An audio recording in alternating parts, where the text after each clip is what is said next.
तो जांच का तो विषय है और इसमें पेट्रोल ज़्यादा दे दिया गया और ऐसा दे दिया गया कोई मालिक अपनी ज़िंदगी और अपनी लाइफ को ख़त्म नहीं करेगा अपने हाथ के। इसमें मेरा मानना ये है कि क्या कोई ऐसी साजिश तो नहीं है जो कहीं ना कहीं मालिक से या किसी ऐसी परिस्थितियों में कहीं तनाव हो। ये भी हम जांच का विषय चाहेंगे। बारूद का गंध आ रहा था, कुछ लोग कह रहे थे कि बारूद का गंध भी आ रहा था। सुनिए ना, मैं आपको बारूद का गंध, आप फलना का गंध, तो ये तो जांच फॉरेंसिक रिपोर्ट में आएगा ना। हो एफएसएल की रिपोर्ट जब आएगी तो उसमें पूरा डिटेल आएगा ना। तो गवर्नमेंट एफएसएल की रिपोर्ट के बगैर तो कोई जांच करेगी नहीं।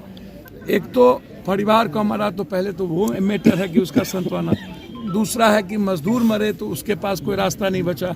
तो सिर्फ 4 लाख या 2 लाख रुपया देने से ये सही है। जैसे चिमनी का भट्ठा जो एक सबसे बड़ा रोजगार था, अब ये रोजगार सिमट गया, इसकी संख्या बहुत घट गई।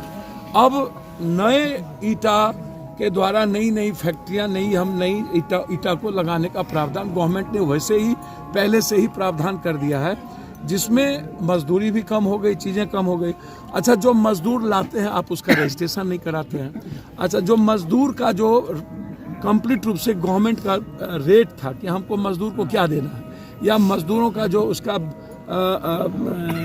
लाइफ इंश्योरेंस है, या मजदूरों को किसी भी कामों में लाने के पहले उसका जो पूरा का पूरा गवर्नमेंट की पॉलिसी है आप उस पर तय नहीं करते हैं। मजदूर आप कहीं से उठा लेते हैं। भट्ठा का मजदूर ही कंप्लीट अलग होता है। अब जैसे उत्तर प्रदेश से भट्ठा का मजदूर जो लाया गया, जो ईटा थोपने वाला था, तो वहाँ से आप कोई कारीगर, कोई अच्छे कारीगर को लाए होंगे।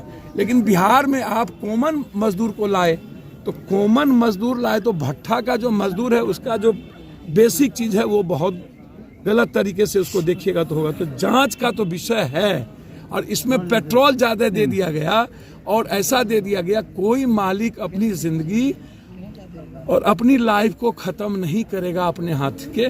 इसमें मेरा मानना ये है कि क्या कोई ऐसी साजिश तो नहीं है जो कहीं ना कहीं मालिक से या किसी ऐसी परिस्थितियों में कहीं तनाव हो।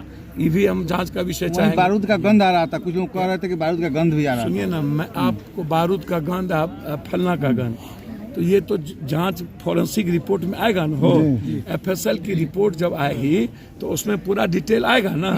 तो गवर्नमेंट एफएसएल की रिपोर्ट के बगैर तो कोई जांच करेगी नहीं।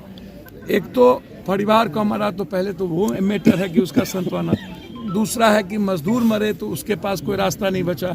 तो सिर्फ 4 लाख या 2 लाख रुपया देने से ये सही नहीं है। जितने भट्ठे हैं उसका पूरा लाइसेंस का चेक, उसकी गवर्नमेंट की जो पॉलिसी है क्या उस पर काम कर रही है कि नहीं कर रही है। तीसरा चीज़, मजदूर का पूरा जो गवर्नमेंट पॉलिसी है, जिसको केंद्र सरकार ने बहुत बुरे तरीके से ध्वस्त कर दिया है। कोरोना के समय मजदूरों को बेहाल कर दिया है भारत सरकार। जब कोरोना आई थी, हम मजदूरों के कई सारी सुविधा को छीन लिए हैं, उसके जीवन को, उसके बच्चों को, उसके भविष्य को। तो आप तो समझिए मजदूरों के पास कुछ बचा ही नहीं। लगभग बिहार के मजदूर बाहर पलायन कर गए। हमको 3 गुना रेट पर बाहर से मजदूर लाना पड़ता है और उसके बाद हम किसी तरह भट्ठा को चला पाते हैं। तो हम पर, भट्ठा मालिक पर सबसे ज़्यादा बोझ है। इसीलिए बार बार यह कहना कि जो खुद दोनों पार्टनर जान गंवा दिए और 10 आदमी की मौत का दिखाया जा रहा है और कुछ लोगों को जेल अस्पताल में, अब 25-26 लोगों की गिनती की आप बता रहे हैं और उसमें कह रहे हैं कि 6 लोग से 9 लोग कहाँ चले गए, नहीं मिल रहा है। और ये बात सुनने में भी आया कि बहुत सारे लोग जो पहले कह रहे थे प्रशासन 1 ही मरा, फिर आया 3 ही मरा, फिर आया 2 ही मरा, अब धीरे धीरे जाकर के कह रहा है कि आज भी 1 मरे। तो अब हम 10 की संख्या में, 4 वहाँ 6 यहाँ, तो 6-4 10 हो गया।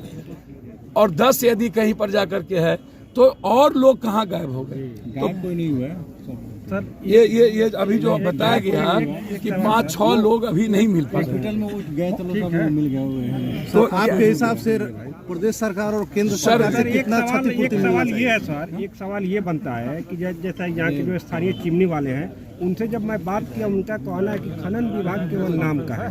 जो खनन विभाग की तरफ से जो गाइडलाइन मिलता है चिमनी वाले, अच्छा, मैंने अभी आपको क्या कहा, उसका पालन नहीं। मैंने अभी क्या कहा, ऊपर से नीचा बगैर दलाली, बगैर चोरी, अब बेगर कोई ऐसा है, गरीब और मिडिल क्लास को छोड़ दीजिए तो लगभग हम लोग चोर हैं।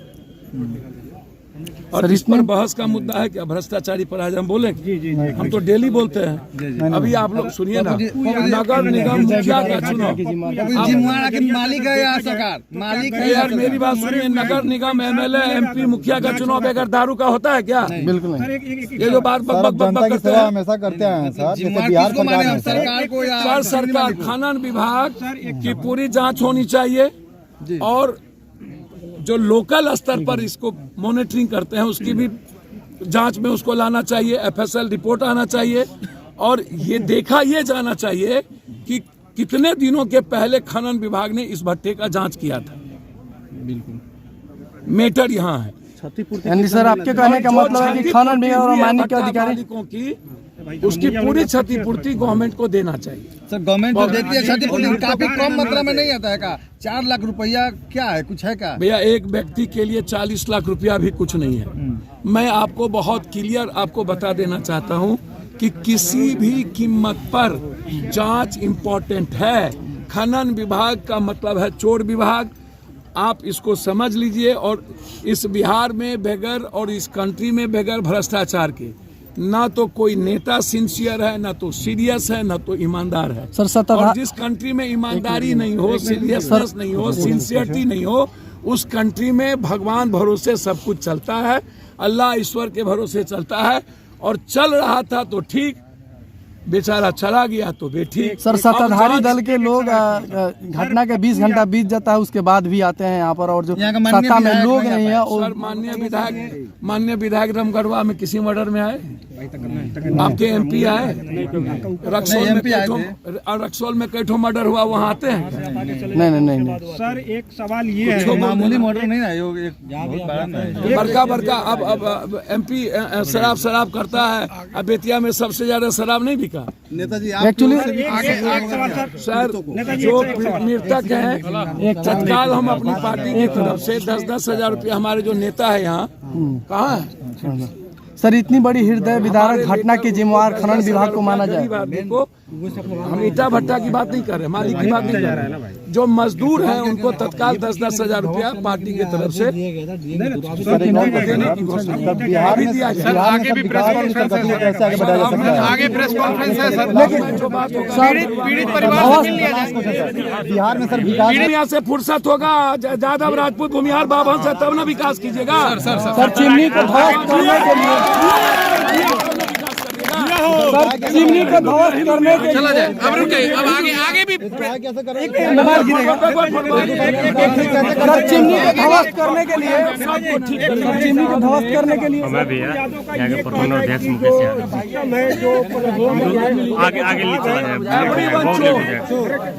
चले आगे भी है सब। सर इस विभाग से ज्यादा चोर है नेता। सर इस जो अधिकारी जांच में अगर जाएगा तो सर उनको एफआईआर लॉन्च होना चाहिए, उन पर एफआईआर लॉन्च होना चाहिए।